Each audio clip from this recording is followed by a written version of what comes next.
ഈ സീസണിലെ first dates കിട്ടിയപ്പോൾ പിക്കിളിടാന്ന് വിചാരിച്ചു. അത്യാവശ്യം മധുരമുള്ള ഡേറ്റ്സ് ആണ്, ഒരുപാട് കറിയില്ല കേട്ടോ. അങ്ങനത്തെ പിക്കിളിടുമ്പോഴാണ് ടേസ്റ്റ് ഉണ്ടാവുക. ഞാനിതൊന്നും ഒരു 10 മിനിറ്റ്സ് സ്റ്റീം ചെയ്തെടുത്തിട്ടുണ്ട്. നിങ്ങൾക്ക് വേണമെങ്കിൽ കുറച്ചും കൂടെ ഇത് സോഫ്റ്റ് ആവാൻ വേണ്ടി കുറച്ചധികം ടൈം സ്റ്റീം ചെയ്തെടുക്കുക. എള്ളെണ്ണയിലാണ് പിക്കിൾ ഉണ്ടാക്കുന്നത്. ആവശ്യത്തിനുള്ള വെളുത്തുള്ളി, ഇഞ്ചി, പച്ചമുളക് ഇത്രയും ചോപ്പ് ചെയ്തെടുക്കുക. ഇത് ചൈനീസ് വെളുത്തുള്ളി ആയതുകൊണ്ടാണ് കട്ട് ചെയ്തിട്ടിരിക്കുന്നത്. നിങ്ങളിൽ ചെറിയ ടൈപ്പ് വെളുത്തുള്ളി ആണെങ്കിൽ അങ്ങനെ ഇട്ടാൽ മതിയാവും.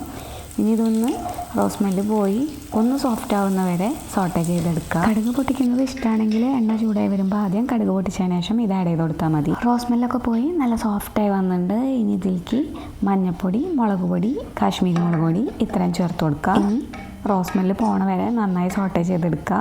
ലോ ഫ്ലെയിമിൽ വെച്ചിട്ട് സോട്ടേ ചെയ്താൽ മതി. ഇതിലേക്ക് ഉലുവാപ്പൊടി, കായപ്പൊടി ഇത്രയും ചേർത്ത് കൊടുക്കുക. അച്ചാറിൽ കുറച്ച് കായപ്പൊടി കൂടുതൽ വെക്കുന്നത് നല്ലതാണ്. അതുകൊണ്ട് 1/4 ടീസ്പൂണിനെക്കാട്ടിയും കുറച്ച് കൂടുതൽ ഞാൻ ആഡ് ചെയ്ത് കൊടുക്കുന്നുണ്ട്. ഇനി ഇതിലേക്ക് കുക്ക് ചെയ്ത് വെച്ച ഡേറ്റ്സും കൂടെ ആഡ് ചെയ്ത് കൊടുക്കുക.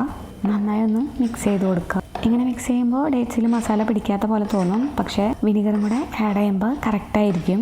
ഗ്രേവിക്ക് വേണ്ടി ഇതിലേക്ക് വെള്ളമൊന്നും ആഡ് ചെയ്യുന്നില്ല, വിനിഗർ മാത്രമാണ് ആഡ് ചെയ്യുന്നത്. ആവശ്യത്തിനുള്ള വിനിഗർ ആഡ് ചെയ്ത് കൊടുക്കുക. ഒരു 1/2 കപ്പ് മുതൽ 1 കപ്പ് വരെ ആഡ് ചെയ്യാം.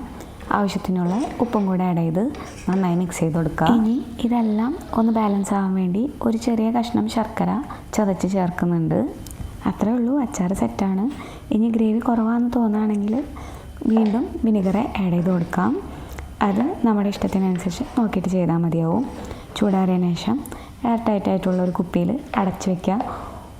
ഒരാഴ്ചയെങ്കിലും ഇത് റെസ്റ്റ് ചെയ്ത് കഴിഞ്ഞാലാണ് ഡേറ്റ്സ് സോഫ്റ്റ് ആവുക.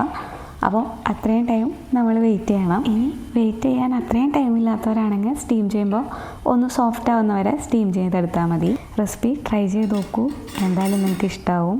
ഫീഡ്ബാക്ക് പറയാൻ മറക്കരുത് കേട്ടോ.